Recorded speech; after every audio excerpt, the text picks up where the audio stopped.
তবে কোথায় তোমায় ডেকে বলবো যে মনের কথা,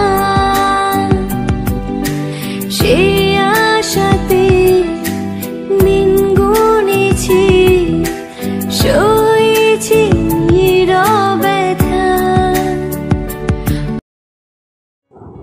শিউলি ফুলের সুবাসে কাশবনে সাদা সাজে এবং মেঘেদের তুলতুলে রূপে দুর্গাপুজোর আগমনের আনন্দ যেন ছড়িয়ে পড়ে আকাশে। আকাশে যেন পূর্ণিমার চাঁদ উঁকি দেয়, যার আলোয় এক অন্যরকম আনন্দের অনুভূতি থাকে। সাধারণ মানুষের মনেও এক নতুন আশা, নতুন আনন্দ জেগে ওঠে। চলো বন্ধুরা, অনেক গল্প করবো এই ব্লগসে। আমার পরিচয়টা একবার দিইনি, আমি দীপ্তি, তোমাদের সাথে আবার একটা ছোট্ট বড় ব্লগ শেয়ার করতে চলে আসলাম। তোমরা সবাই কেমন আছো? আশা করি ভালো আছো। তো আমি খুব ভালো আছি। তো সকাল থেকে এই ব্লগটা শেয়ার করছি। আমার যেটা কাজ প্রত্যেক দিন পড়ানো। তো সকালে ঘুম থেকে উঠেই ব্রাশ করার পর পড়াতে বসে পড়েছি। তো আজকে পড়াতে একটু চাটা খাচ্ছি, একটু দেরি করে ওটা হয়ে গিয়েছে। আজকে ওরা পড়তে চলে এসেছিলো, তো তারপরে আমি উঠলাম।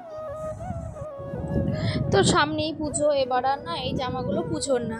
তো এই জামাগুলো আমার প্রি ওয়েডিং শ্যুট করবো বলে আমি কিনেছি। তো তারপরে স্নান করার পর আমি ভাত খেতে বসে পড়েছিলাম। আজকে রান্না হয়েছে ইলিশ মাছ আর সর্ষে ইলিশ আর একটা তরকারি আর ওল সিদ্ধ। তো আজকে রান্না এটুকুনি করেছে। আর ইলিশ মাছ থাকলে আর কোনো কিছুই দরকার লাগে না।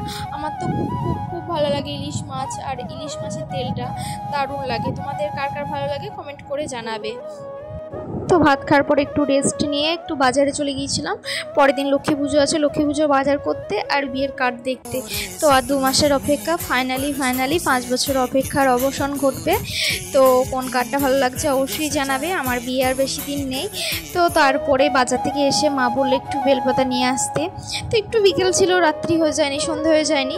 সবাই বলছে বিকেলে বেলগাছে হাত দিতে নেই, কিন্তু বেলপাতা যেদিন পুজো হয় সেদিনই তুলতে নেই সবাই বলে। কার কথা শুনবো, অনেকজনে অনেক কিছু বলছে।